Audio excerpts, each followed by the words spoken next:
P24 news Gujarat Surat શહેરના city light વિસ્તારની ઘટના પૂજા અભિષેક બિલ્ડિંગમાં આગ લાગી હતી।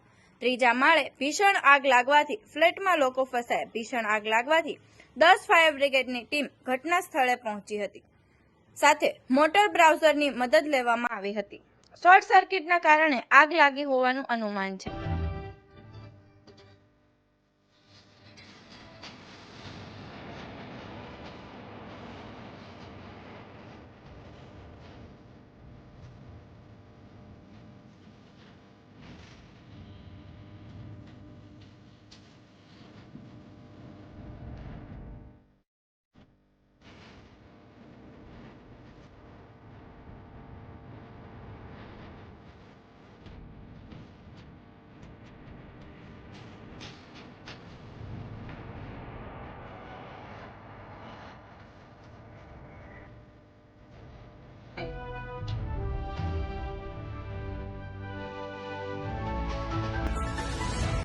આવા અવનવા સમાચાર જોવા માટે જોતા રહો P24 ન્યૂઝ ગુજરાત।